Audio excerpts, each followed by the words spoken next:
Hello, grace-filled morning. A warm welcome to Maritime and Port News. Maritime and Port News is proudly sponsored by the Ghana Shippers Authority. They provide you with the best in all your shipping solutions. You can contact them at the Shippers House in Accra. You can also join us live on YouTube and on Facebook on Omanfm and 2TVGH. And you can also listen to Maritime and Port News on FM in Kumasi. My name is Nanisi Boateng. Let's take a look at our stories this morning. As the shortage in containers are doubling up, many shipping lines are buying more containers. However, when global supply chains snap back to some form of normality, widely tipped to be in the second half of this year, transport operators will have to brace for a new headache, with array of empty containers predicted to cause some chaos.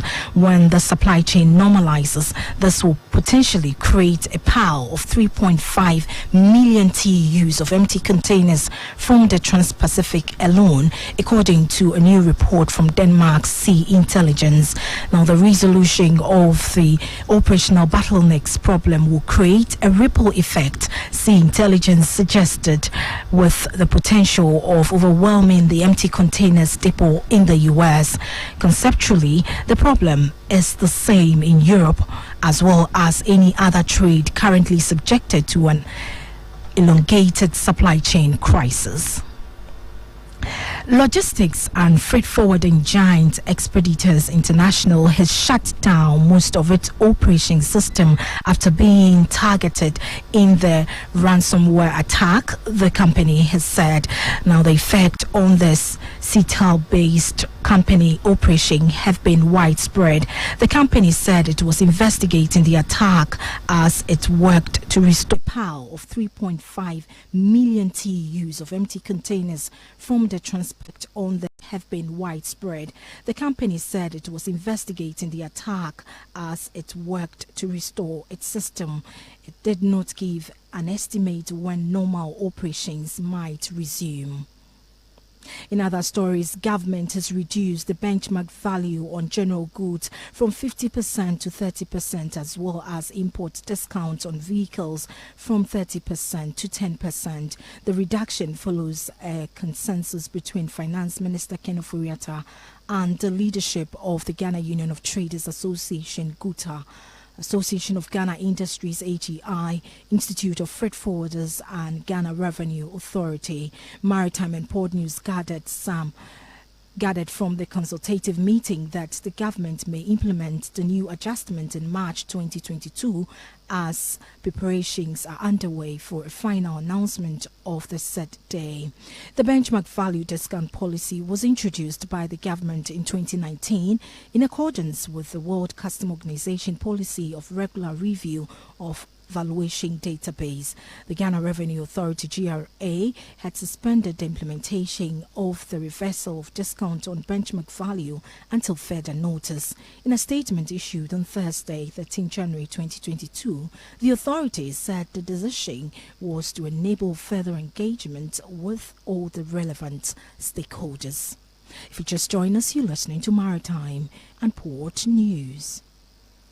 The Business Tracker survey has revealed that the country's manufacturing and trade sectors, which were hit hard by the pandemic, have almost fully recovered, as both saw an appreciable increase in activities during the third wave of the pandemic from January to September, thereby inspiring hope that the economy is getting back on track.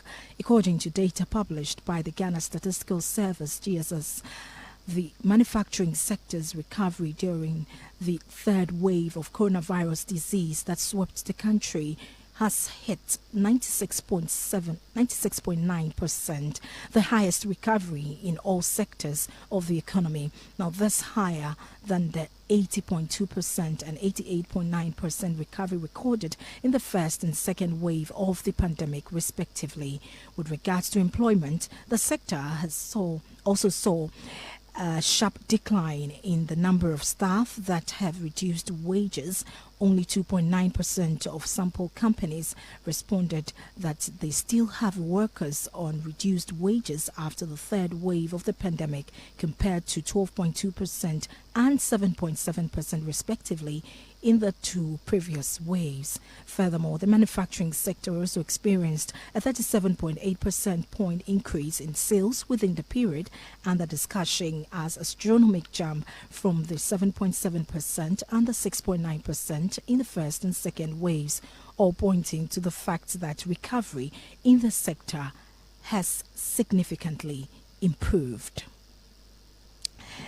In our final story, Upper East Regional Chief Revenue Officer of the Customs Division of the Ghana Revenue Authority (GRA), Samuel Owusu, has said payment of taxes for national development is a sacred national duty. Therefore, all Ghanaians must uphold with utmost integrity. He called for concerted effort from all stakeholders to work, cooperate and collaborate with the Customs Division to realize the needed resources for sustainable development by honoring their tax obligations honestly in assisting them with relevant information on tax evaders. Mr. Wusu was speaking at the end of the year party and award ceremony of the division held in Bolgatanga. Now, out of the 19.33 million Ghana cedis target set for the region in 2021, Customs Division collected more than 17.3 million Ghana cedis, representing about 90% and exceeding the 12 million collected in 2020.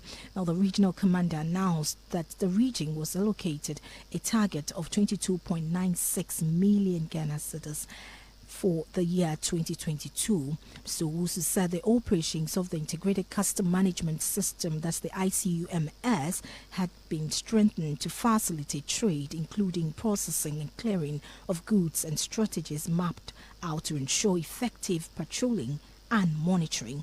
He said this they would check revenue leakages and increase mobilization, especially at the porous borders in the region, thereby helping them to reach their targets this year, 2022.